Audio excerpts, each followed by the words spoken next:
Alright guys, we're going to go ahead and do the next lesson, which is on 7.7. Go ahead and do this warm-up, and then when you're done, we'll go over it. So put me on pause. Which value of n makes the expression 5n divided by 2n minus 1 undefined? The word undefined is pretty much telling us that we cannot have 0 in the denominator. So if you look at the denominator only, which is 2n minus 1, that cannot equal 0. Right here is the trick answer, because some kids will realize and remember that you can't have 0 in the denominator, and they'll automatically see 0 and think that's the answer. However, if I was to put that in for n, 2 times 0 is 0, and 0 minus 1 would be negative 1. So if you used 0 for n, then the denominator would end up being negative 1, which is okay. So the question is, the denominator is 2n minus 1. If you set that equal to 0, because you don't want it to be equal to 0, what would n have to be for it to zero it out? Solving for n and dividing by 2, you're going to be left with, if n is equal to 1/2, then you're going to end up with 0 as the final denominator. So the answer is 1/2. Which is choice 4.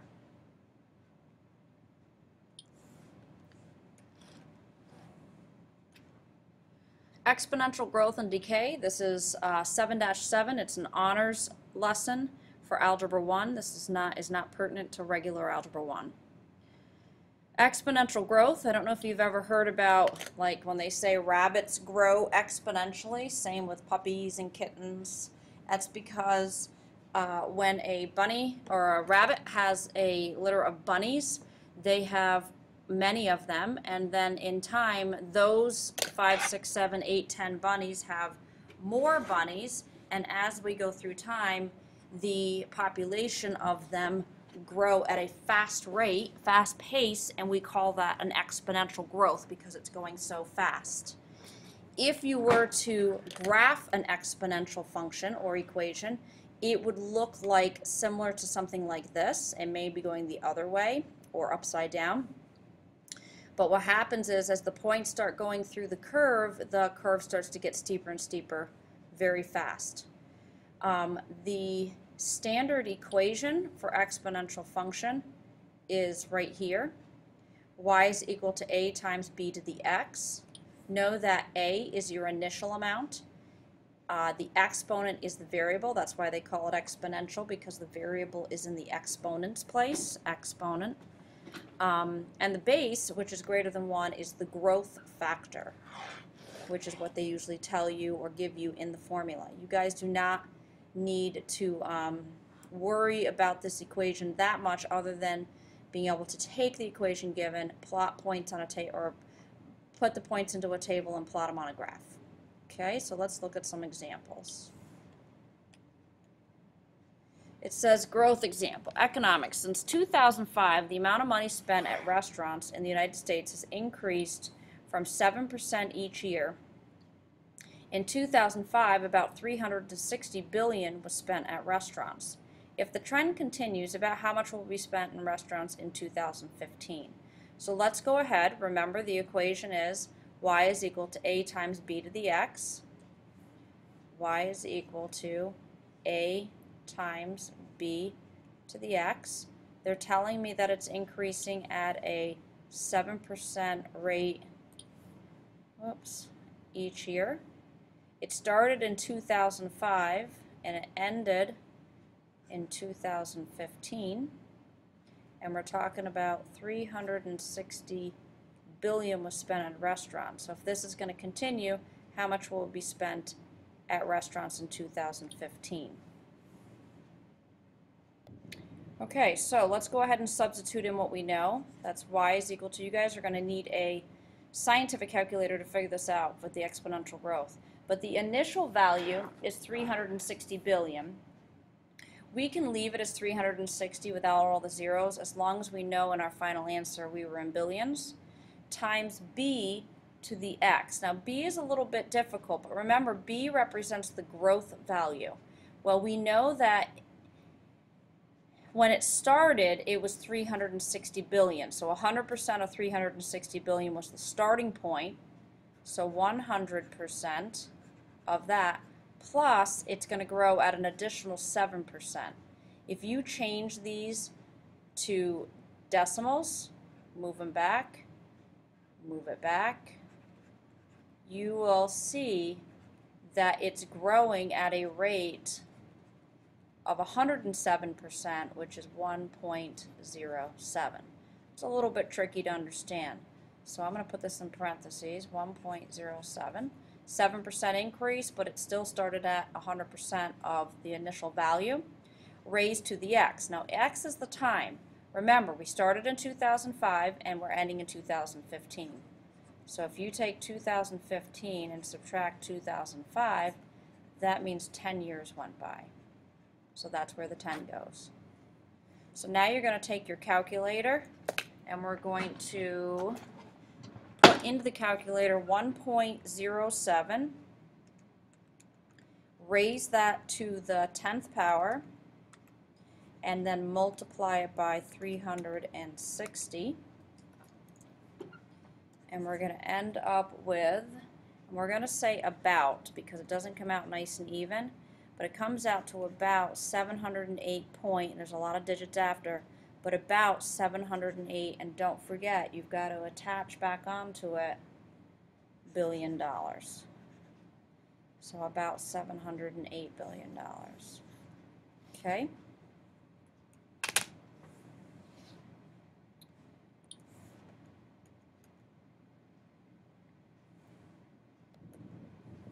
All right, another growth example, which is compound interest. You guys are allowed to, I'm allowing you at this point, I'm telling you, please take this equation, which is compound interest, and put it down on your reference sheet. This is the only thing I'm allowing you to add to your reference sheet. It is an honors question. Regular algebra kids do not have to do this. And I'm not asking you to memorize it. I'm asking you to be able to use it. So make sure you write this down on your end, and make sure you also title it compound interest on your reference sheet. Okay, A is equal to the total amount, the balance at the end. P is the principal, how much you initially deposit into an account, for example, times 1 plus R divided by N. R is the annual interest rate. Don't forget you want to express that as a decimal. Divided by, N is a little bit tricky, but it's the number of times of interest that's compounded per year. So if it's compounded annually, N would be 1. If it's compounded biannually or semi-annually, it would be twice a year, 2. If it's compounded quarterly, it'd be compounded 4 times a year, so N would be 4. N is up here again, times T, and T has to be the time in years. So let's go ahead and look at this example down below. It's suppose that when your friend was born, your friend's parents deposited $2,000, that's the initial, into an account paying a 4.5 interest rate. Don't forget, 4.5, you got to move your decimal 2 places. 0.045, that's going to be the decimal you're going to use in the formula. It's compounded quarterly, so that's 4 times a year.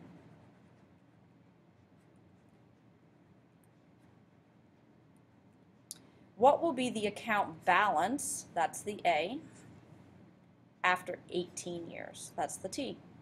So the account balance, A, is equal to the amount of money they put in to begin with, which was $2,000, times 1 plus.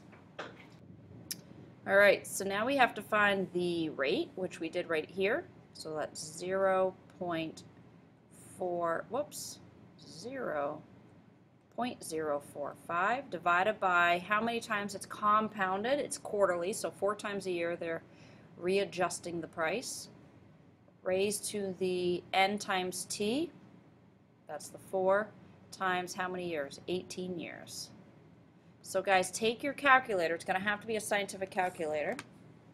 And what you're going to do is you're going to put in your 0.045 divided by 4, enter, plus 1, enter. You can use parentheses and do it actually all at once if you want to, which might be a little bit easier. And then you raise it to an exponent, which is the caret button, the little triangular button, And then you're going to want to open your parentheses and put in 4 times 18, close your parenthesis, enter. That should give you a decimal of 2.237765081. Then take that and multiply it by the 2,000. It comes up to 400, and we're going to round this off to $4,475.53. That's how much money this friend's parents' kid is going to be able to collect after 18 years. Compounded quarterly at a 4.5% interest rate with an initial starting of $2,000.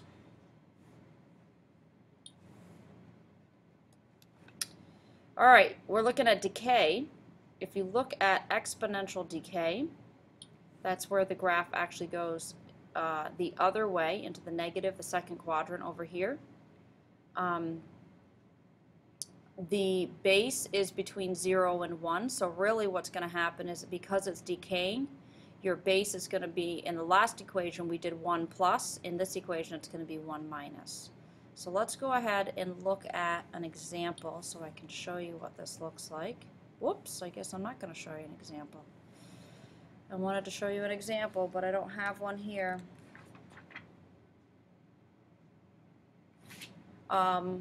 So really the basic part is this right here, guys, is the base when it's a decay. Whatever the value is, you have to remember it's got to be between 0 and 1. So, for example, I'm looking in, if you have your textbook, it says that it has 11.5% decay. So therefore, in order to find out what B is, which is not your growth, it's your decay factor, which is what they call it, you've got to start with 100% and subtract off your 11.5%, which really means 1 minus 0.115. So the B for that example would have been 0.885.